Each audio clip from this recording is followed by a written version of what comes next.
Nacimos seguramente 5 años antes de lo que hubiera tenido sentido.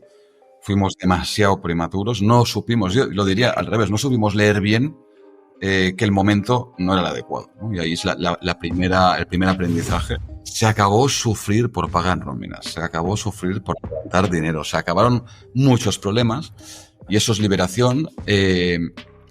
Y creo que además, conjugado con la capacidad de poder dar recorrido al equipo, ¿no? Decir, oye, ahora vais a ir a un proyecto, acumulamos más de 25 millones de descargas de nuestras apps, que es un hito.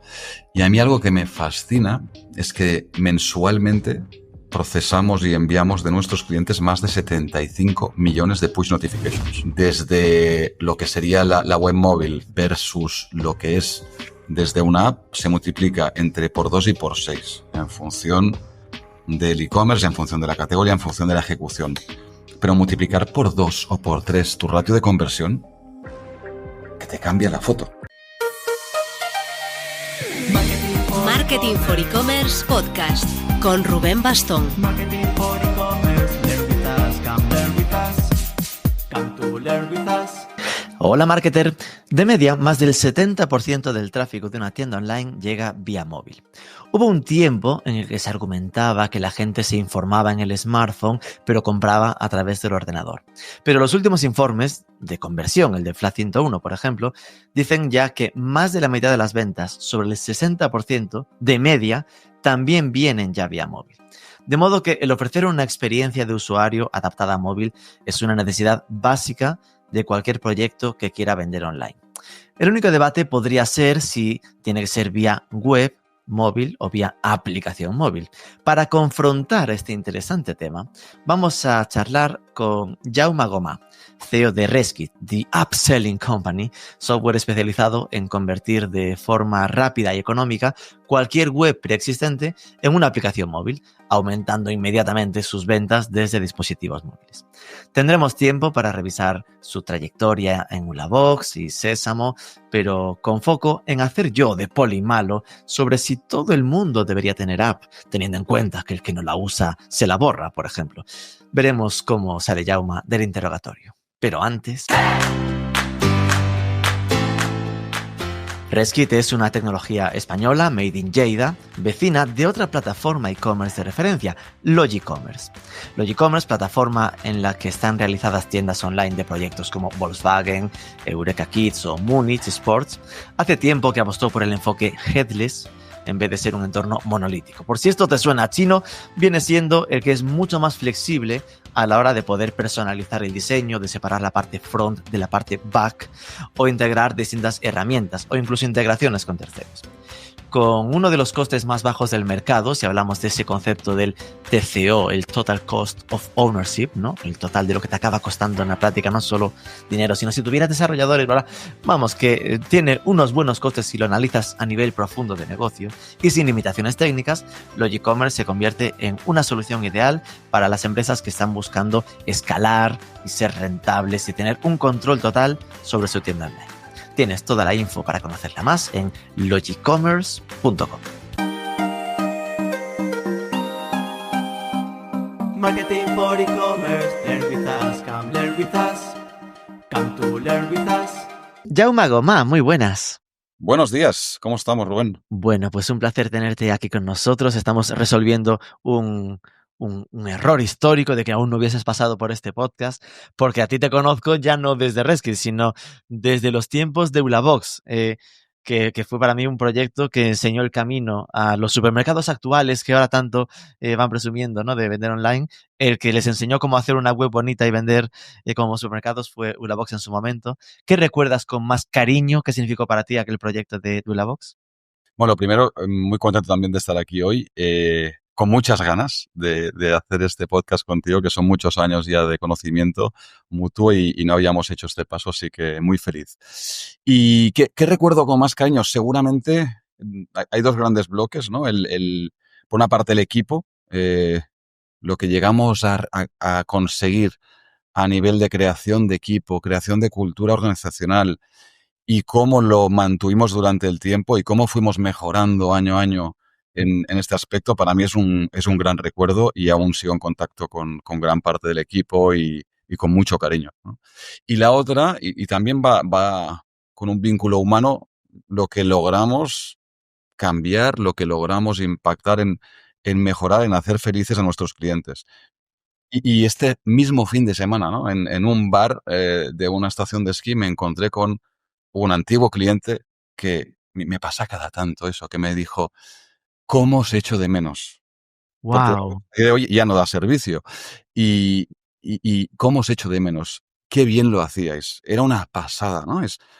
Esa sensación de haber realmente marcado un cambio de ciclo en cómo se daba el servicio a clientes, cómo se gestaba esa experiencia de compra de otro nivel, ¿no? Realmente ahí lo guardo con un cariño también tremendísimo. ¿Qué crees que falló ahí? ¿Fuisteis la mítica de demasiado pronto para el mercado? Absolutamente, pero no es la única, ¿no? Yo creo que nacimos seguramente 5 años antes de lo que hubiera tenido sentido. Fuimos demasiado prematuros, no supimos, yo lo diría al revés, no supimos leer bien que el momento no era el adecuado, ¿no? Y ahí es el primer aprendizaje. Pero también hubo errores en el dónde, ¿no? Y no solo era pronto, sino que además no era ni el país, ni, ni seguramente el entorno en el que empezar, ¿no? España es un país en el que hay una densidad de superficie de retail físico en alimentación a nivel instalado en la calle que hace que tengas que hacer un trabajo aún muy superior al que deberías hacer en cualquier otro país, que hay una densidad menor, con lo cual eso también impactó, y luego la capacidad o deseabilidad del mundo inversor de invertir en proyectos como el que estábamos hablando, ¿no? Eso en otros países hubiera sido más invertible de lo que era en España. Y aún y así, aguantamos casi 15 años. Sí, Que sí, sí. Que estabas diciendo el dónde, yo pensaba, jo, pues si en aquel momento ya había foco empezando en Barcelona, después se movió, era ya de grandes capitales, ¿no? Pero esto es el tema de no era España, tendría que haber sido Reino Unido o Alemania, ¿no? correcto, correcto. República Checa como comprador de Ulabox, ¿no? Que la empresa que lo compró es una empresa checa y que ha tenido un recorrido y sigue haciendo una ejecución impecable. Justo hacia ahí va, que después hubo un exit, ¿no? Un exit. Os compró Sésamo, supongo que digan Sésamo, ¿no? Como el ábrete, pero con Z. Eh, ¿Cómo viviste ese proceso, ¿no? Ese exit, ¿no? El perder un poco el control y el cambio de un proyecto como más local, más de tu mano, a otro con visión más internacional. Absolutamente, fue un gran momento. La compañía se llama Rohlik, que es un panecillo tipo un croissant, pero especialidad típica checa. Y el nombre o el producto que da nombre a la compañía checa, que a día de hoy está presente en 5 países, factura 1 billion, es un monstruo y líder absoluto en online grocery en Europa. Y esta compañía, a través de la marca y la subsidiaria Sésamo, fue la que compró Blabox. Y ese momento lo viví, por un lado, yo creo que liberación absoluta, es decir, se acabó sufrir por pagar nóminas, se acabó sufrir por dar dinero, se acabaron muchos problemas y eso es liberación.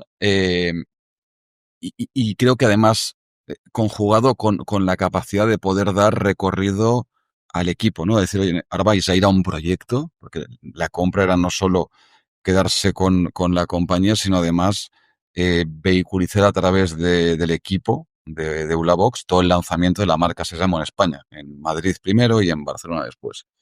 Con lo cual, darle un recorrido de ambición, ¿no? El poder llegar donde siempre habíamos soñado, ahora era la realidad. Y eso podía ser posible para el equipo a nivel de desarrollo de su trabajo, a nivel salario, a nivel, todos niveles, ¿no? Y lo mismo para inversores, poderles dar al menos una visión también a otro nivel de lo que habían sufrido en Ulabox hasta el momento. Pero luego hay otra capa, que es la de dejar de tener tu empresa, de liderar tu empresa, aunque lideres la compañía española, ¿no? El dejar de ser el emprendedor y pasar a ser trabajador. Y eso es un cambio, y aun y que tengas poderes, aun y que tengas una responsabilidad, aun y que tengas capacidad de poder, ¿cómo lo diríamos? De poder estar tomando decisiones de alto nivel y de participar de las de grupo. No es lo mismo, no es lo mismo. Y al poco echaba de menos esta sensación, ¿no? Y esto es uno de los puntos que, junto con que al final no pudimos lanzar en España debido al cambio de contexto económico y que frenamos la expansión, el echar de menos el día a día y el liderar la compañía y tener esa sensación emprendedora interna, que hicieron que al final, al cabo de 2 años, saliera y empezáramos la rueda otra vez. Te has adelantado porque iba a preguntar justo él, porque el plan original con Sésamo era, oye, que se iba a ver en España, que iba a empujar, de repente como que aquello se frenó y recuerdo como que pasaste como a ayudarles en internacional, ¿no? A trabajar para Alemania, para República Checa. Esto entiendo que ayudó también a perder un poco la motivación con el tema, ¿no? Bueno, tampoco fue perder la motivación, para mí fue una fase, ¿no?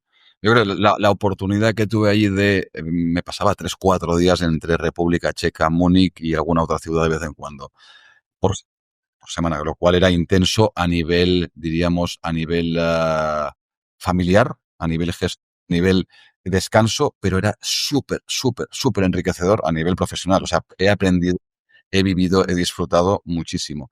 Con lo cual fue una fase de aprendizaje, de entrar en una dimensión absolutamente de otro nivel. O sea, yo creo que el grupo Rockflix se mueve a una velocidad muy superior a cualquier startup que haya visto en nuestro país. O sea, es increíble.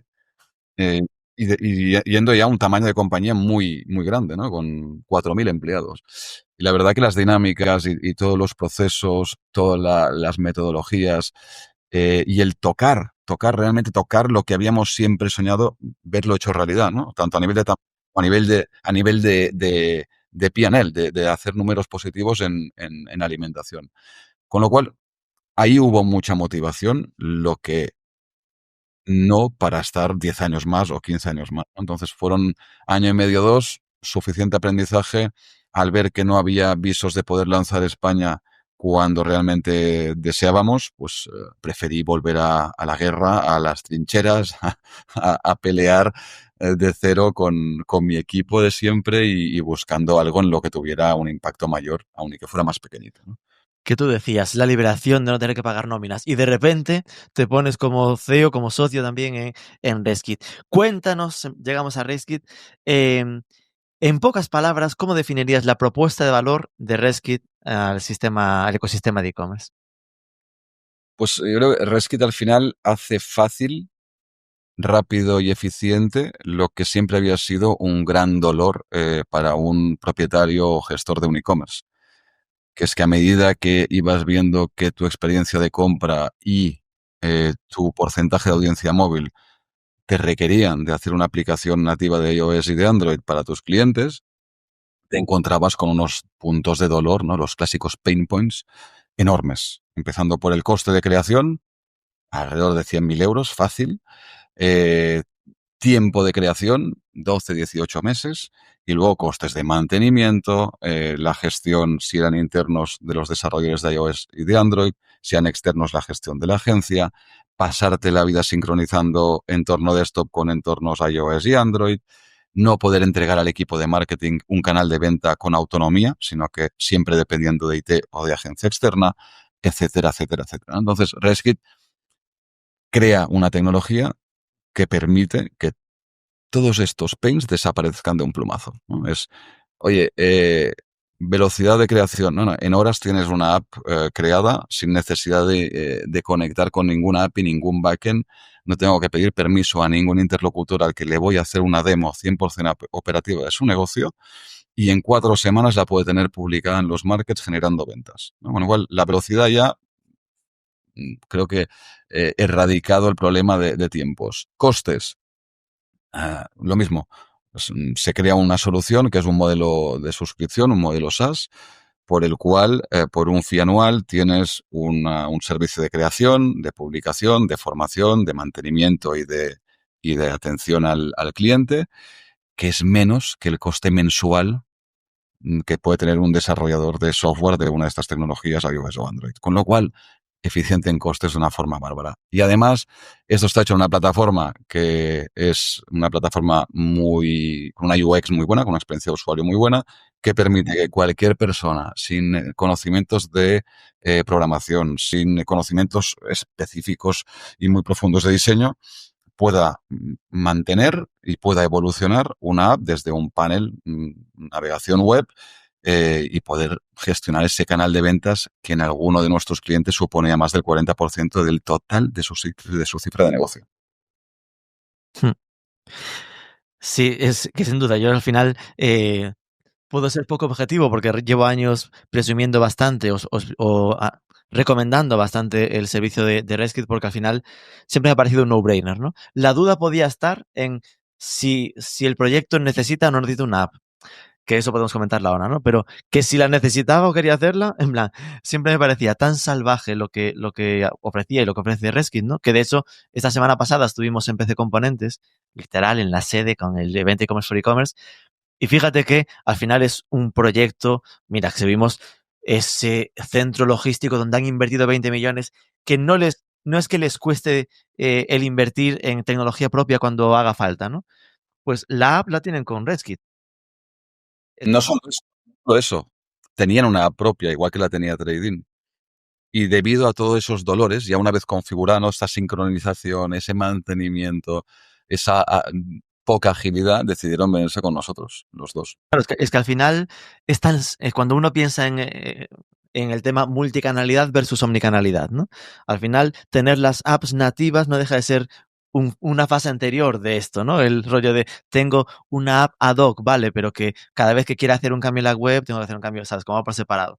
El que estén sincronizadas y realmente las apps sean espejos, ¿no? Espejos matizados con lo que queramos, que entiendo que habrá cosas que se pueden customizar, pero como que cuando pase esto aquí, automáticamente pasa esto en la otra, ¿no? Me tiene todo sentido. Así que vamos a entrar en los posibles pains, ¿no? A ver, ¿dónde entramos? Por ejemplo, ¿cómo está el mercado de las apps actualmente y qué oportunidad hay de crecimiento para un e-commerce? Yo diría, empezaría por la audiencia, ¿no? Pues, ¿por qué debemos plantearnos tener una app o no? Yo creo que hay un motivo clarísimo, que es qué porcentaje de mi audiencia me está visitando desde dispositivos móviles. Y eso, según estatistas, según 1000 informes de los que disponemos y la medición de nuestros propios clientes, de media, a día de hoy, no hay ningún e-commerce, ni B2C ni B2B, que esté por debajo del 80% o 70% mínimo. O sea, la mayoría están por encima del 70 y la media está por encima del 80. Y tenemos varios casos ya, especialmente en moda, cosmética y categorías de alta frecuencia, que la audiencia móvil está por encima del 90%. Cuando de media el 80% de tu audiencia te entra desde dispositivos móviles, no aprovechar por darle a ese 80% de tu audiencia una experiencia de compra, de navegación y de compra mejor, y no aprovechar el canal de comunicación que solo la app te da, que son las push notifications, a mí me parece un coste de oportunidad salvaje como gestor de una compañía que tenga un canal de comercio electrónico relevante. Sin duda, ¿eh? Porque esto, de hecho, es decir, aquí puede haber gente que tenga dudas de, bueno, tiene más tráfico, pero las ventas, ¿no? Las compras se hacen desde escritorio. Una, que hasta eso ya ha pasado a ser más de la mitad desde móvil. Es decir, los últimos estudios ya hablan de que más de la mitad de las compras se hacen con el móvil, a pesar muchas veces de la usabilidad móvil de las webs. Pero es que por lo menos la parte del tráfico es abismal, ¿no? La diferencia. Sí, y si entendemos que ese gap que había entre audiencia y compra era por una mala experiencia, precisamente ahí es donde entran las apps. Las apps te dan una mejor experiencia, empezando porque tienes algo muy importante, que es que el cliente ha decidido dar un paso más, hacer un pequeño esfuerzo en descargarse una app, hacer un espacio de real estate, ¿no? Un espacio en su dispositivo para tener tu logo allí, que puedas comunicarte con él y que tenga un acceso más directo a tu tienda. Con lo cual es un cambio de relación y un cambio de capacidad de generar canal muy distinto. Adicionalmente, al final, cuando tú generas una app nativa, aun y que estemos con esa tecnología que tenemos nosotros del Universal Wrapping Technology, que luego sí que lo explicamos un poco, pero lo que hacemos es aprovechar las bondades de la web móvil para no tener que estar sincronizando cada pequeño cambio que hacemos, pero luego a esto le inyectamos Java para mejorar lo que es la hoja de estilo, que se adapte mejor y dar una mejor experiencia de usuario, y encima según las necesidades del cliente, vamos añadiendo capas nativas, ¿no? Para customizar, para hacer la app absolutamente distinta. Como dice Rafa, cofundador y director de producto de Reskit, siempre dice lo mismo, ¿no? En Reskit no tenemos plantillas, cada app es distinta y tenemos más de 650. Entonces, se puede dar una experiencia muy personalizada, muy customizada, muy distinta a la web, o se puede ser totalmente pragmático y que sea lo más parecida posible para tener menos carga de mantenimiento. Algo de polimalo, ¿no? Porque esto queda claro, en plan de que el tráfico está en el móvil. La duda muchas veces está en, está en el móvil, en el navegador, la aplicación de Chrome y entran en la web. Y como tú decías, el real estate del móvil, ¿no? Los huequitos, el que se instale una aplicación suele estar vinculado muchas veces a que tenga una previsión de tráfico, una previsión de recurrencia, ¿no? De visita de la app habitual. ¿Eso lo notáis? Quiere decir, ¿está la app pensada solo para algunos tipos de e-commerce o habéis visto un nivel de diferencia en clientes hasta clientes que podrías prever que no tendría sentido que tenga app, al final consiguen consolidar una fidelización o un tráfico por la aplicación móvil?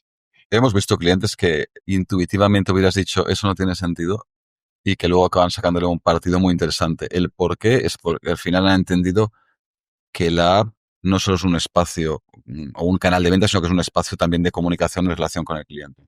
Entonces, lo que hay que tener muy claro es, además de darle una mejor experiencia de compra a ese 80% de audiencia que nos entra vía móvil, es qué le podemos dar de diferencial a la app. Le podemos dar un contenido exclusivo, la podemos configurar como la tarjeta de fidelización para que cuando la gente compre, ya sea en web, en móvil, en app o en tienda física, les podamos correlacionar y les demos pues una gamificación, le demos las ventajas que queramos vía un plan de fidelización, o que le demos acceso desde la app a productos que se van a lanzar inminentemente y que estén solo disponibles durante cierto tiempo en la app antes de saltar al resto de canales, o a dar acceso a promociones, descuentos, rebajas o Black Friday también de forma exclusiva en la app durante X días antes de lanzarlo al resto del canal, ¿no? Entonces, a medida que vayamos configurando capas de valor añadido, la app va cobrando mayor peso. Y las empresas que juegan bien esas capas de valor añadido realmente están haciendo un performance en app espectacular. Que esto es clave, ¿eh? Yo recuerdo haber hablado con proyectos que directamente estaban moviendo sus fidelizaciones, ¿no? Es decir, lo que habitualmente pensamos que es el email, basándolo en la app, ¿no? Es decir, como que se acostumbraban a que sus emails con ofertas se convertían en notificaciones push que mandaban a la gente que tenía las aplicaciones. Es cierto que por lo que comentas, es curioso porque si empezábamos diciendo que lo bueno de la app con Reskit está en que te replica la web, esto que acabas de comentar con tarjeta de fidelización o producto solo la app, en el fondo acaba enriqueciendo y dando un valor añadido que entiendo que se hace nativamente en la app y no en la web, ¿no? ¿O cómo va? Nosotros siempre recomendamos desarrollar en web porque es más rápido, más ágil y más barato que en nativo. Si alguien requiere un desarrollo nativo, lo podemos hacer. Tenemos un equipo de desarrollo, un equipo de diseño importante y que hacen un trabajo espectacular, como demuestran las 650, más de 650 apps que hemos desarrollado. Pero recomendamos, insisto, desarrollar en web lo que sea posible y decidir si lo queremos dejar visible para todos los canales, desktop, web, mobile y aplicación, o solo desde la app, ¿no? Entonces, nosotros podemos, como e-commerce, saber si el usuario que está entrando desde el desktop, desde la web móvil o desde la app y decidir qué le enseño y qué no. Entonces, desarrollando en web, podemos ir con esa velocidad, agilidad y coste que nos permite ir a otro ritmo, y a Reskit nos informa al cliente de que quiere que printemos y que no en la app. Y esto te da una capacidad de jugar con la experiencia de forma muy notable. Fui directo a preguntas muy de detalle, pero me faltan las míticas de ubícame en el tamaño del negocio. ¿Cuánta gente sois en Reskit? ¿Qué facturación anual movéis? ¿Cuántos clientes? Mira, Lo que se pueda. ya, se puede bastante. Al final, a día de hoy somos ya casi 20 personas. De hecho, hemos duplicado equipo en pocos meses. estamos con un proceso de crecimiento y de aceleración importante. Te podría decir que, bueno, repito por tercera vez seguramente ya que hemos publicado más de 650 apps y seguimos entrando clientes cada mes, con lo cual espero que este año ya superaremos las 1000 apps publicadas. Acumulamos más de 25 millones de descargas de nuestras apps, que es un hito. Y a mí algo que me fascina es que mensualmente procesamos y enviamos de nuestros clientes más de 75 millones de push notifications, Wow. que es una barbaridad. Y ahí es donde vuelves, ¿no?, a ese poder de las apps en cuanto a poderte comunicar con el cliente y no tener que estar esperando a que el cliente se acuerde de ti, no tener que estar pendiente de Meta y de Google y las inversiones que hago para hacer que este cliente vuelva a comprarme, sino que reduzco dependencia, gano capacidad de comunicación, que si lo hago con gracia y además estamos logrando que el porcentaje de gente que acepta notificaciones sea muy elevado, eso permite que tengas un nivel de ratio de conversión súper elevado comparado con la web móvil. Esto sí que podemos ir a métricas después de qué impacto tiene una app versus la web móvil y por qué, aparte del 80% de audiencia, por qué merece la pena en cuanto a canal de venta moverse a una app. No, sin duda. Es que es curioso porque al final me sorprende para bien, ¿no? La parte de como que intuitivamente se convierte en, bueno, me resuelvo el pain de la aplicación con esto, cuando después se convierte en un proyecto de fidelización potentísimo, donde es muy fácil de medir los resultados que te da, ¿no? No me has dicho facturación anual, pero bueno, entiendo que al menos proyecto rentable y funcionando y con... Es rentable, muy sólido y la facturación entre los precios que hay en la web, que son públicos nuestros precios. Podemos hacer las cuentas. Pero, Vale. y si no, en el siguiente podcast lo hablamos con más profundidad, si quieres. Yo hago las cuentas rápido, ¿no? Son 650 por más o menos 12.000 al año. No tanto, no tanto. Al final, piensa que venimos de precios históricos también, pero sí, puedes coger el precio de la Plus y con cierta degradación por lo que es el histórico de precios, pero estamos con una facturación, yo diría, muy sólida, con un bottom line de la P&L muy sano y además creciendo a unas tasas muy interesantes. Estamos contentos. Me daban las cuentas sobre unos 5 millones, pero bueno, no quiero... Aún no, pero estamos con hambre para llegar ahí pronto, eso sí. Ok. Y un proceso de internacionalización, ¿no? Porque es algo que me recuerdo haber hablado muchas veces con Rafa cuando me encontraba por eventos y tal.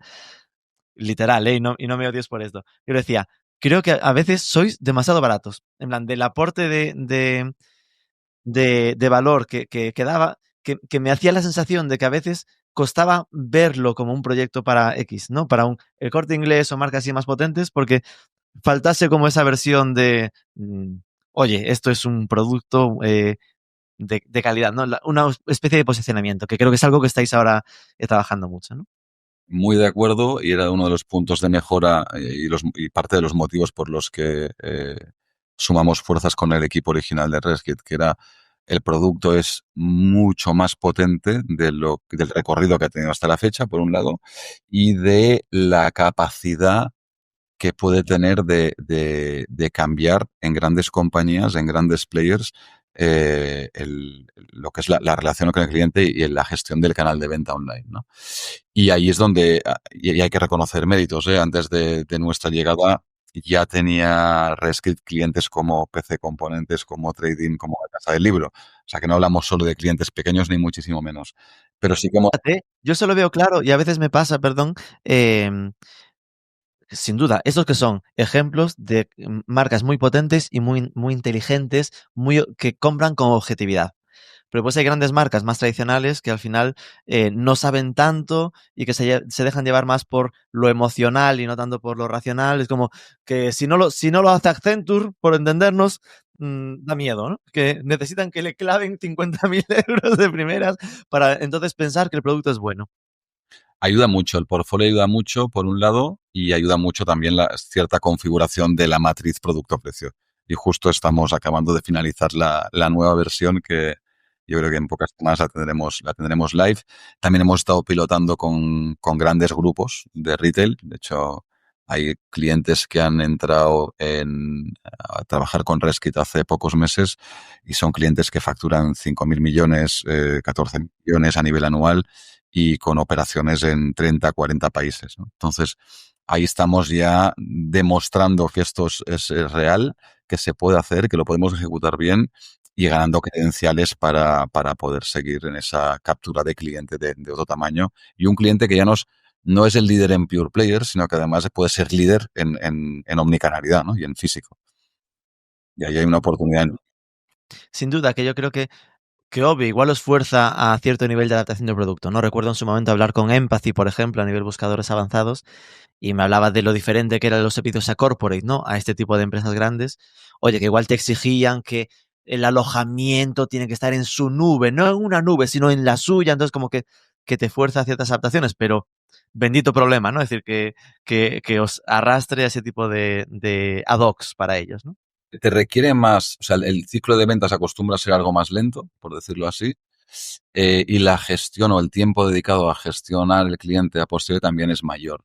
Pero evidentemente tiene una gran ventaja, que es que te da, por un lado, te da credibilidad y te arrastra, marketingamente te arrastra a una capacidad de captación de clientes más ligera, más rápida, y por el otro, lo que se llama el annual contract value, ¿no? El valor medio de contrato anual es muy superior. Entonces, la rentabilidad de estos contratos también es muy interesante.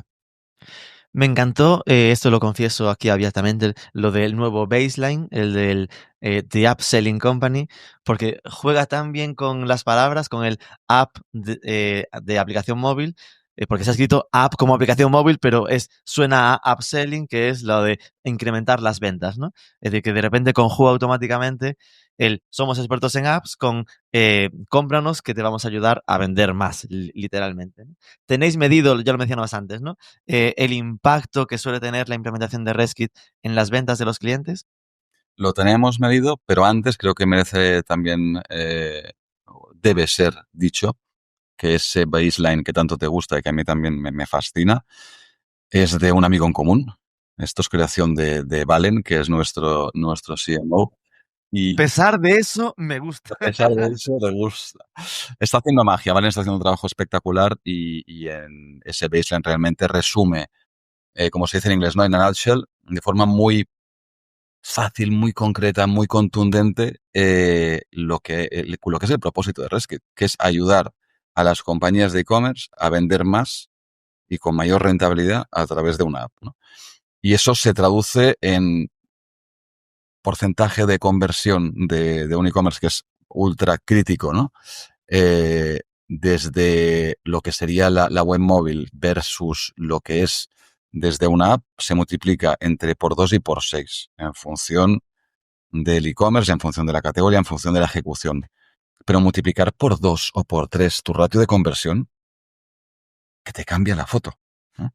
Y dices, no, convierto más, pero el ticket, ¿cómo va a ser mi ticket medio? No, de media, el ticket medio es superior. Estamos hablando alrededor del 20% más.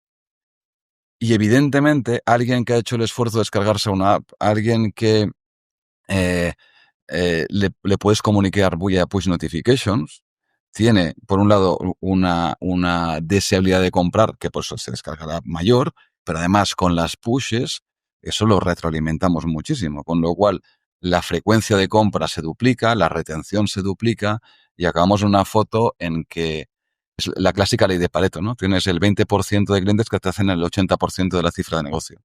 Y un poco las apps juegan a eso, juegan a mover como mínimo ese 20% de clientes que te hacen el 80% de negocio en la app, donde reducimos, como decíamos antes, ¿no? La dependencia de las inversiones publicitarias y vamos a una gestión del growth, ¿no? Del crecimiento basada en eficiencia y en rentabilidad y en lo que es fidelización de cliente. Repregunto aquí un par de cosas. Por cierto, ese Valen es Valen, mi Valentín Hernández, mi compañero con Antonio Fagundo en el libro de e-commerce, que sí, no parecía tan listo el chico y mira tú, qué cosas sacó de su cabeza. Es muy bueno. Es muy bueno y muy buena persona, que además es lo que más me gusta del equipo que estamos conformando en Reskit. Eso sí, listo no tanto, pero persona me encanta. Me odiará, madre mía. Esto que dato que has dicho de multiplica por 2 o entre por 2 y por 6, entiendo que es la conversión en la app que tenía previamente o conversión móvil en general? No, es la comparativa, se multiplica por 2. O sea, una app te da entre por 2 y por 6 más en ratio de conversión respecto a la web móvil. Y eso quiere decir que cada 100 usuarios que entran, ¿cuántos me acaban comprando? Pues va a ser el doble una vez tengas una app como mínimo respecto a la web móvil.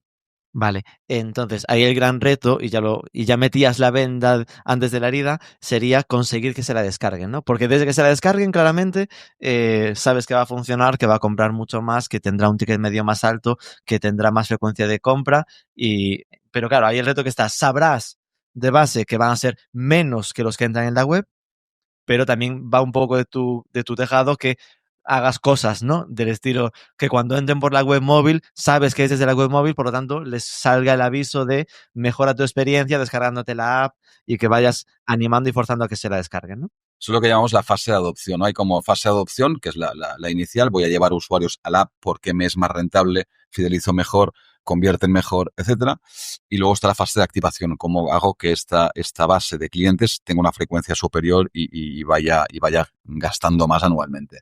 La fase de adopción tenemos una guía de mejores prácticas, pero al final es sota caballo rey. Si el 80% de tus clientas entran vía web móvil, ponles una faja de descarga enorme que diga, tenemos una app que te va a aportar esta y esta otra mejora respecto a navegar por la web móvil. Solo con eso, más estrategias complementarias, la adopción es muy rápida. Estamos hablando de clientes recientes, que recuerdo ahora sí, de los últimos 2 meses, 3, clientes que en 4, 8 semanas han pasado de tener 0% de su cifra de negocio en la app, porque no tenían app, a tener el 10% de su cifra de negocio. Y hablamos de clientes que en menos de un año ya tienen esa cifra en el 20-30% y casos que a día de hoy son un poco únicos, por decirlo así, pero son los que mejor han trabajado la app y de ahí hemos sacado muchos aprendizajes que estamos replicando en el resto y espero ir viendo esta evolución, pero hay varios clientes que ya están por encima del 40% de su cifra de negocio concentrada en la app. Y eso, una capacidad de gestión del cliente y una capacidad de reducción de dependencia de la inversión publicitaria impresionante. Estupendo. Estaba pensando que, vale, ok, me imagino como usuario, ¿no? Yo llego a la web móvil con el móvil, y me pone el aviso, ¿no? O bien soy un cabrón y lo cierro y sigo navegando por el móvil. Si es una compra puntual, yo creo que podría pasar eso, si es como la primera vez. Seguramente si es el sitio donde ya he comprado o donde cuento comprar más, entonces estoy abierto a descargarla. Y ahí entramos un poco en lo que comentabas de ese 20% de tus clientes más fieles, que son los que quieres tener mimados con la app, porque son los que con la app vas a conseguir multiplicar su facturación y su rentabilidad, ¿no? Es decir, que obviamente no hay que prever que esté ese 80% del tráfico en la aplicación móvil, sino que hay que intentar captar pues igual el 20% de ese tráfico, ¿no? Sí, yo diría que conseguir captar el 20-30% y que te genere un porcentaje muy relevante de tu cifra de negocio que vaya entre el 20 y el 45 es lo que puede ser esperable a día de hoy. Eso va a ir evolucionando según cómo trabajemos. La app para captar clientes que van a hacer su primera compra. A mí también me costaba leerlo al principio, ¿no? Es contraintuitivo quizá. Y quizá no contraintuitivo, sino que es más difícil que alguien que ya nos conoce, que sabe que va a querer una relación con nosotros, obviamente. Pero, ¿y si el incentivo de hacer tu primera compra en la app es fuerte? ¿Y si tienes un descuento, o tienes envíos gratuitos, o tienes un regalo? Hemos visto un caso de unos clientes que lanzamos su app justo 3 días antes de Black Friday y toda la campaña de Black Friday apuntaba a descárgate la app, con unos beneficios de acceso exclusivo a todo el contenido, a todos lo que es los precios reducidos, no sé si eran 12, 24 o 48 horas antes en la app, envío gratuito, contenido exclusivo, bla, bla, bla. 91% de los clientes captados durante el Black Friday vinieron por la app. Entonces, ahí aún estamos aprendiendo nosotros mismos a cómo trabajar la comunicación y las estrategias de marketing para que la app no solo sirva para mover el power user, ¿no? El usuario más o el cliente con mayor deseabilidad de comprar en esa marca con una frecuencia elevada, sino también a cliente nuevo. Vale, que ahí lo que estaríamos llegando a plantear es, en un caso como el Black Friday, que la gente está muy motivada por precio, lo que dices es, el precio te lo mejoro, pero solo te pido el esfuerzo de que la compres a través de la app. Obviamente ahí podrías interpretar que habrá un porcentaje de gente que después de haber comprado se la borre, en plan de ya he conseguido mi descuentito y punto, pero igual que pasa cuando le das el descuento por suscríbete a la newsletter. Sí, puede haber alguno que le dé a unsubscribe, pero siempre jugamos a esos porcentajes que se acaben quedando y que consigas ir animando a que vuelva a comprar, ¿no? Y por defecto ya te has ganado una relación de otro nivel de profundidad, por ese espacio en el móvil, por la capacidad de mandarle una push agradeciendo que haya comprado y dándole otro detalle para una segunda compra, etcétera, etcétera. Entonces, ya has medido una capa más o un paso más en la relación con el cliente que te va a dar mayores garantías de una segunda compra. Y eso es una oportunidad muy interesante. Voy con una serie de preguntas como más concretas que había apuntado aquí, modo grandes miedos genéricos vinculados al mobile, ¿no? Una creo que con esto que estás comentando ya lo has respondido, pero por consolidar. ¿Todos los negocios deberían tener entonces una tienda, una app móvil? No, solo los que quieran tomársela mínimamente en serio. Es muy importante, es muy importante. Y, no, y lo hago un poco también a nivel provocando un poco. O sea, todos lo podrían hacer, sí, porque la relación riesgo-beneficio o coste-beneficio es muy favorable, ¿no? Estamos hablando de... Gracias a Reskit. Evidentemente, evidentemente. Pero por 4.500 euros al año, el producto más básico de Reskit te da una solución a este canal que de forma orgánica puedes explorar sin dedicarle prácticamente ningún esfuerzo y detectar si realmente te mejora la gestión de la audiencia mobile que estás haciendo hoy en día.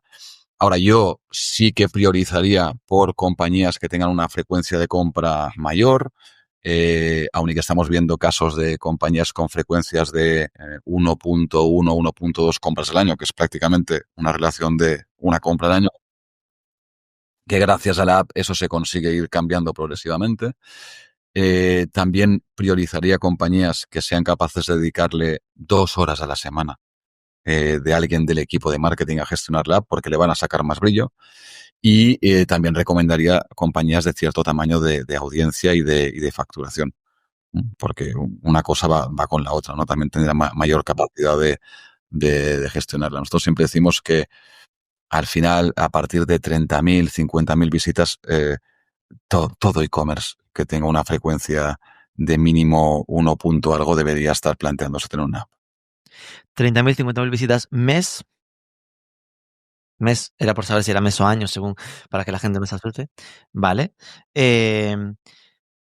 Me gusta que has dado ahí un precio muy claro. Sé que estaba en la web, pero ya te has adelantado a que yo lo buscase. Que al final es pensar que con 400 euros al mes tienes el tema resuelto. Que de verdad, yo en los tiempos, y entiendo que seguirá siendo así, cuando haces una app nativa, es que yo recuerdo un drama con el tema de desarrollo de apps, que igual cada web, cada app, en cada sistema operativo, la de Android y la de iPhone, se iban a 15.000, 20.000 euros.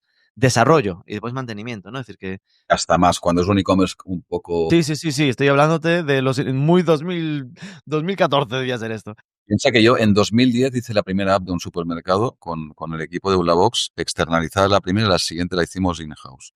Con lo cual, lo que hablábamos de los pains los conozco con un detalle de haberlos vivido en mis carnes y durante muchos años y probando en distintas compañías, pues no solo ha sido en Ulabox, también ha sido en el grupo Roglic, también ha sido en otras compañías de las cuales he sido cofundador o inversor y la verdad es que la simplicidad que te da, porque hay mucha sofisticación en lo que es el backend, pero la simplicidad de gestión y la velocidad de ejecución que te da Reskit es de otra liga. Y ahí es donde permite plantearte tener a compañías que seguramente por tamaño o por capacidad les sería muchísimo más lejano.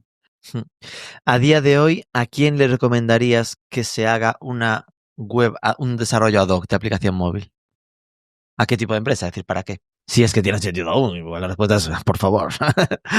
Yo iría a compañías que no tengan una web pensada para tener esa relación con el cliente, sino que realmente nazcan eh, con una app, ¿no? Que al final en los que la tecnología de REST no va a poder aplicar porque siempre necesitaremos algo de la web mobile sobre la que trabajar. O algo que realmente no dispongas en web y que realmente es lo que te haga diferencial en la app. Entonces, si no lo tienes en web, pero es que volvemos a lo mismo. Yo lo desarrollaría en web y utilizaría la tecnología de REST para convertirlo en app. Aun y que no tengas la web publicada, aun y que no publiques ese contenido. Por una cuestión de velocidad de programación, agilidad, eficiencia, costes. No tiene nada que ver. Escalabilidad. Vale, entonces creo que me quedo solo con la primera opción, ¿no? Que era la de si no tienes web, ¿no? Si no tienes web, pues ok, en plan, ya es nativo. Un Too Good To Go, que igual en su momento nació directamente como aplicación móvil, pues lógicamente. Pero el segundo caso, yo Pero te diría que aun y así, tu Go lo empiezas con web, aunque no la printes, no la publiques, y te la replicamos en app. Es que va a ser mucho más eficiente. Muchísimo más. sí, exacto, que es por eso me decía que ya no tiene ni sentido, porque el otro ejemplo que se me ocurría era Pull&Bear, por ejemplo, que pues oye, que lo que se preocupa es por tener no solo la capa de e-commerce, sino que de repente te monta pues casi un Instagram dentro de la aplicación móvil, pero aquí iríamos a tu argumento, desarrollalo para la web y ponlo para que se vea desde el desarrollo web, que será más fácil de programar para moverlo ahí, y siempre tienes además la libertad de si en algún momento quieres propagarlo a todos puedas tener la experiencia compartida, ¿no? Y programas una vez desde un solo sitio y luego ya nos encargamos nosotros de irlo adaptando y replicando automáticamente. Me mencionabas antes un palabra de estos así a lo tecnológico, Universal, no sé qué, Universal Wrapping Technology, ¿puede ser? What is that? Cuéntame. Correcto. Esta es la tecnología que hemos construido en Reskit y es la tecnología que nos permite hacer esa magia, ¿no? Y es una La desarrollaste vosotros y le pusiste nombre a lo superpijo en inglés. ¿Qué significa lo del Wrapping Technology?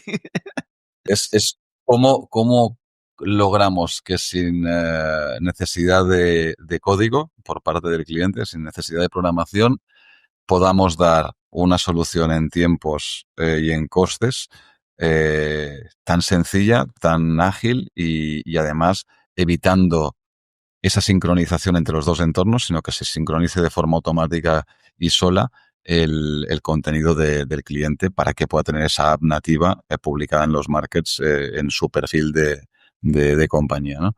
Al final es una forma de explicar en esa terminología inglesa y un poco también global, ¿no? Que es una tecnología que es universal y que lo que busca es universal y además es agnóstica, o sea, no dependemos del CMS del cliente, que eso también es muy importante, ¿no? Tenemos clientes que han cambiado de CMS y la app ha seguido funcionando perfectamente.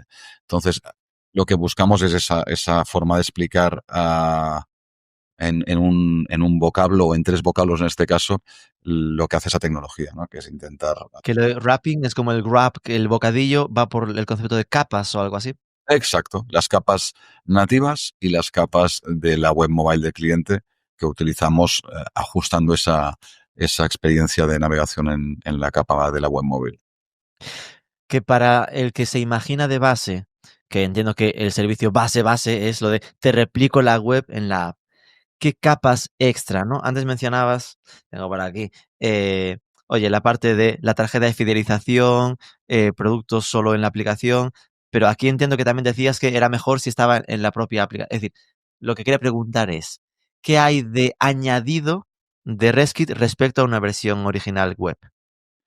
Puede haber tanto añadido como el cliente quiera en el fondo, porque es que el propio panel de control que recibe el cliente con la aplicación, donde va a gestionar su aplicación, puede modificar los iconos, los textos del menú inferior y superior de la app, que son capas nativas. Puede crear páginas nativas, puede crear páginas de bienvenida, puede crear páginas de menús o de submenús o de categorías, puede crear lo que quiera. Entonces, es una cuestión, en la fase inicial, digamos, de creación, nosotros, junto con el equipo de marketing del cliente, ayudamos en esa configuración y acompañamos en ese proceso, y luego el cliente tiene autonomía para poder producir y crear y decidir, oye, yo en la web voy a crear esto que no lo voy a mostrar en desktop, y sí en la app, y ver cómo lo presento, ¿no? Pero es totalmente configurable, es drag and drop, es muy simple, muy fácil de utilizar por cualquier persona del equipo de marketing. Sigo buscándole las cosquillas, ¿eh? ¿Tiene algún límite de escalabilidad? Es decir, como que a partir, bueno, sí, es que me pongo con Resky, pero es que a partir de las 100.000 visitas al mes rompe o una cosa así. Es decir, el alojamiento es, de hecho, en Resky o es simplemente en las máquinas o en los servidores del cliente.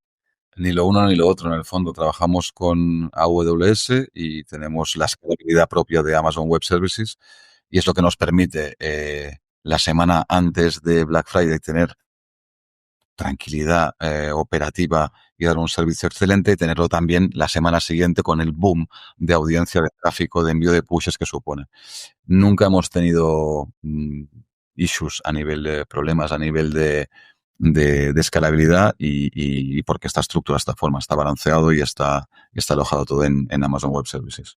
Pero en la práctica depende de vosotros, ¿no? Es decir, si yo soy, imagínate, trading y de repente veo que la web no carga, a quien tiro las orejas es a ti y no a su desarrollo interno. La web no carga, tiene que mirar su desarrollo interno. La app, perdón. La app, La app. si la app no carga y es porque la web no funciona, tiene que volver al equipo de desarrollo.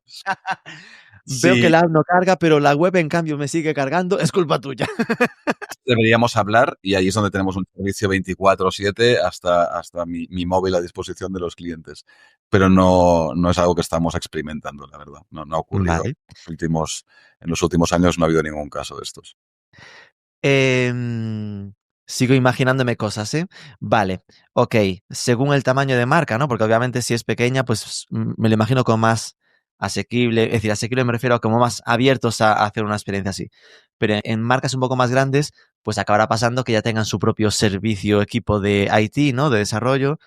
Y los desarrolladores, ahí los quiero mucho, que no me odien en general, tienden a querer tener las cosas controladas por su mano, a hacerlas ellos, los míticos que esto de WordPress ya lo hago yo, ¿no? Que todos se lo hacen por su cuenta. ¿Cómo vencéis esas reticencias de los departamentos de IT? Con una reflexión muy simple, ¿no? Porque a veces te dicen esto es tecnología core, porque es un canal de venta, porque va a suponer un porcentaje de, o ya supone un porcentaje de mis ventas en los que ya tienen la app creada. Y evidentemente tiene una parte de ownership, ¿no? El equipo de IT sobre ello. Y ahí mi reflexión es, oye, ¿y verdad que no te planteas hacer un ERP? Y también es muy core. Y el ERP es mucho más sensible y tiene una importancia súper clave en todos los procesos de la compañía. Pues aquí estamos hablando de lo mismo. Yo lo que te propongo es que tú puedes dedicar todos los esfuerzos de tu equipo de IT a trabajar para mejorar performance, mejorar flujos, mejorar la navegabilidad por la web. Y mi papel es ahorrar de tener que tener developers específicos para esa tecnología, ya los tengo yo, y tú te centras solo en el core. Y yo lo que hago es automatizar cómo se traslada este core en la app sin que tú tengas que preocuparte por ello. Y así hemos conseguido realmente desbloquear todos los casos que hemos encontrado hasta ahora de ese celo por no soltar la parte tecnológica de las apps. Que decías que era independiente de los CMS, entiendo que al final es como que habéis ido desarrollando conectores con las principales plataformas de e-commerce y cosas así, ¿no? Hemos desarrollado, y esos son años de desarrollo, ya van a ser 10 años de desarrollo de integraciones. Tenemos integraciones con todos los sistemas de pago, integraciones con todos los chatbots, con los buscadores, con toda la tecnología que sea necesaria para un e-commerce, que ahí es parte de la experiencia y de las bondades. Pero en cuanto a CMS, dado que lo que hacemos es ir a buscar la web móvil, lo único que necesitamos es que la web móvil funcione. Nos da igual con qué esté hecha. Y en función del CMS sí que tenemos procesos más optimizados que nos dan una velocidad de creación de la app mayor o menor, o que nos permiten hacer ciertas capas de una mayor profundidad. Pero al final, con la web móvil per se, nos permite trabajar muy bien. Es que estaba viendo en la web la parte de tecnologías con las que estáis integrados y no consigo echar de menos ninguna, ¿no? Está WooCommerce, Shopify, en modos de pagos están Bizum, Klarna, Plaza, Mesecura, está en automatización, está Connective, Octane por aquí veo, Recientemente TwoFinder, a nivel de buscador, hemos, PrestaShop, es decir, recientemente hemos integrado Klaviyo, hemos integrado Segmentify, eh, varios marketing automation tenemos junto mm, con el que comentabas de Connective. que al final cuando decías lo de las 3-4 semanas para estar en los markets, sospecho que es casi más por lo que tarda el Apple Store en daros de alta que por lo que tardáis vosotros, ¿no? Es una combinación de la validación de los markets, que esto es un tema muy importante, porque una vez validada, cualquier cambio que se haga en la app de un cliente se visualiza automáticamente en la app que está utilizando el cliente final. No hay que pasar cada vez como... Claro, es una duda que yo daba por suerte, pero es cierto que a veces la gente puede tenerla, ¿no? En plan, y cada vez que cambie en la web, ¿tengo que actualizar la app para que se vea? No, entiendo que solo se actualiza cuando hay un cambio en el desarrollo específico o algo así. automáticos, pero sí que la primera subida, digamos, a los markets hay una variación de tanto de Apple Store como de Play y eso tiene un proceso y nos demora algo la velocidad, pero es parte de las reglas del juego. Y luego también está la construcción de la demo a la app final. Hay un trabajo, equipo de marketing / diseño del cliente con nuestro equipo para configurar la app definitiva que queremos publicar, ¿no? Y eso también pues requiere cierta dedicación, ciertas reuniones y al final tenemos casos de récord que en menos de una semana está la publicada, pero siendo conscientes de que tanto por markets como por la gestión del proceso de creación, creemos que lo razonable es eso, menos de 4 semanas tenerlo publicado. Valen me chivó que estabais preparando una especie de calculadora o algo así. En la web ahora mismo estaba intentando cotillarla, pero aún no la veo. Entiendo que a lo mejor estáis aún eh, sobreprometiendo cosas, pero aún no se lanzaron. Cuéntame qué es esto de la calculadora. Yo la he visto ya, o sea que existir existe, eso te lo puedo garantizar. Estamos dándole los últimos retoques de diseño y yo creo que verá la luz Ah, vale. semana la próxima, pero está muy, muy cerca. Y creo que podríamos decir que va a ser esta semana. La calculadora es la herramienta que hemos construido para que un cliente, conociendo su audiencia y sus propias métricas, pueda entrar 4 datos en una página web y le diga qué retorno de la inversión le va a generar la app. Entonces es como... Con todos esos datos que más o menos conocéis es, mira, en mi caso es esto, tengo 55.000 visitas en la web, ¿aplicación tienes? No. Entonces, ¿cuál es tu ratio de recurrencia habitual? Pues al final estimas que en base a vuestra experiencia, por los 650 clientes anteriores, la estimación natural sería esta, ¿no? ¿No te da miedo que eso se convierta en un compromiso, que la gente pues te vaya con, pues a mí me dijiste que iba a conseguir esto? Estamos muy seguros de las mejoras que puede generar la app por esa base de histórico que tenemos y además también porque que requiere de un compromiso por parte del cliente de ejecución. O sea, al final el conseguir, una de las bases es la adopción, ¿no? La métrica de adopción, ahí el cliente puede ver en la calculadora en función de la adopción que consiga qué impacto le va a generar la app. A menor adopción, o sea, si yo no pongo una faja de descarga en la web móvil, tendré menos adopción, tendré menos retorno. Entonces, hay una parte que es variable en función de la ejecución que hagamos conjuntamente con el cliente. Pero estamos muy convencidos y tenemos probadísimo las bondades de la app. O sea, no hemos visto... Y aparte es que es lógico. O sea, ¿por qué la app debería tener una conversión peor que la web móvil? No tiene sentido. Porque es la propia web móvil instalada en un espacio o en un contexto o una herramienta que le da una mejor navegabilidad con una capacidad comunicativa superior y con un usuario que ha decidido... Estás motivado para comprar. Es decir, el usuario que se la descarga es que ya está dando el triple de posibilidades de que quiere comprar que el otro. Exacto. Así de simple. Nos acercamos al final. Ya me fuiste dejando como esbozos que dan claro el que al final entraste y que estás acelerando el proyecto. En plan, con esto que me dijiste de queremos pasar de las 1000 este año, pero cuéntame un poco cuáles son tus planes de crecimiento con Ulabox. ¿Ulabox o Reskit? ¡Ulabox, madre mía! Pero, ¿sabes? Me encanta, Rubén, me encanta porque aún me pasa a mí y se lo decía el otro día a Iván, al director financiero, que es buen amigo, lleva 14 años aguantándome, pobre, que aún, de vez en cuando, mi cabeza, cuando voy a decir Reskit, me vuelve Ulabox, ¿no? Del pasado. Pero yo creo que Seguro.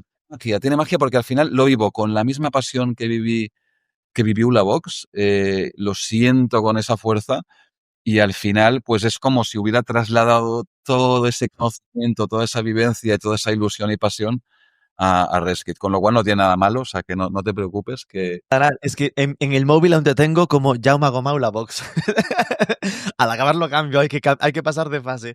Con Reskin me refería. Mira, el objetivo es, a nivel cualitativo, por decirlo así, mejorar mucho en cuanto a servicio, a producto, ¿no? En seguir liderando por ser los mejores en cuanto al producto que tenemos y al servicio que damos a clientes y asegurando que este concepto del upselling eh, realmente sea de impacto en todos nuestros clientes, que todos vendan más, tengan mayor rentabilidad y que retengamos los clientes porque realmente están muy satisfechos con lo que les estamos dando como producto y servicio. Y en cuanto a la parte más, bueno, y aquí también añadiría, seguir creciendo a nivel equipo, no tanto en número, que esto intentaremos que sea siempre lo mínimo posible, pero en cohesión, ¿no? En cultura tenemos un equipo fantástico, estamos generando un grupo humano muy bonito y un poco ir ayudando a todo el equipo a crecer con el proyecto, a desarrollarse y manteniendo esta cohesión me parece también un objetivo muy importante y que para mí es uno de los principales.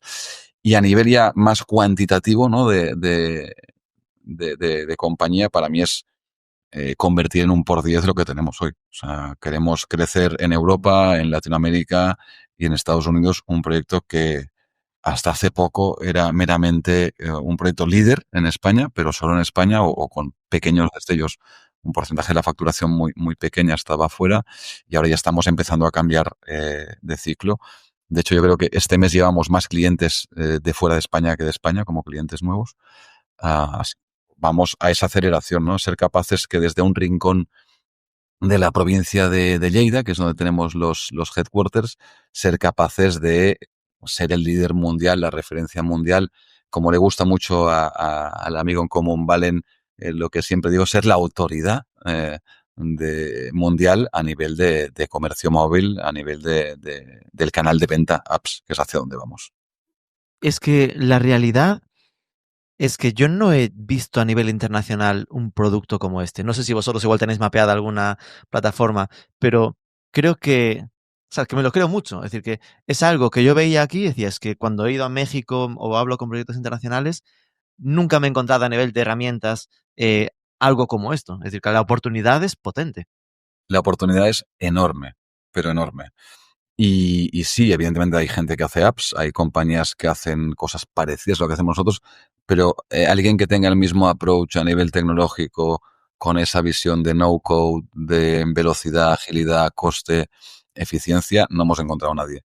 Ese agnosticismo del CMS, ¿no? Del CMS del cliente y esa capacidad de tener las apps publicadas a esa velocidad, a este precio, de momento no estamos encontrando a nadie. Pero aun y que lo hubiera, lo que se trata es de hacerlo muchísimo mejor. Así que nuestro foco es mejora, producto, servicio constante. Por 10, ojo. Ambiciosa, sí me gusta. Nada, la última sería con la cantidad de gente que ahora mismo estará con el teléfono ya encendido pensando, ¿cómo llamo a, a Reskit?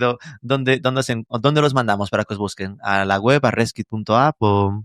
Tenemos reskit.com o reskit.app, pero como si me quieren escribir a mí a jaume@reskit.com. Encantado de recibir los mails directamente y gestionarlos conmigo mismo y el equipo. Reskit, por si alguien se pierde, con K y con Y, reskit.com. Jauma es Jaume. Ahí muy bien. El que está en YouTube, que lo vea, que acaba de señalarse su pecho donde tiene el logo. El logo antiguo. Estoy esperando que nos lleguen esta semana las nuevas sudaderas, pero esta es la imagen antigua. En breve en sus pantallas la imagen nueva en la web ya la tenemos. Ha sido un cambio también, una evolución de marca muy bonita. Qué bueno. Pues Jauma, de verdad, ha sido un placer resolver este error histórico, el poder conversar por fin contigo en el podcast.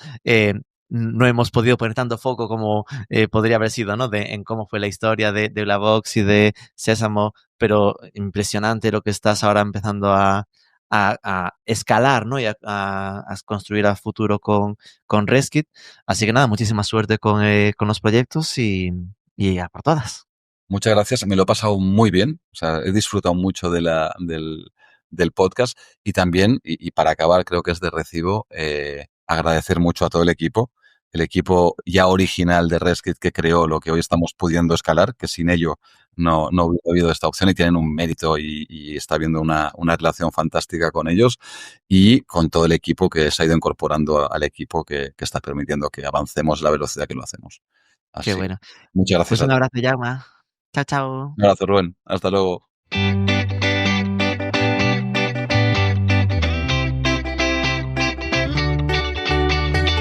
Pues me llevo tips muy interesantes. El asumir que obviamente no todos los que visitan la web se van a descargar la app, pero que esos que lo hagan serán ese Pareto, ¿no? Ese 20% que facturará tu 80%, el core del negocio, la esencia probablemente a futuro de tu estrategia de fidelización.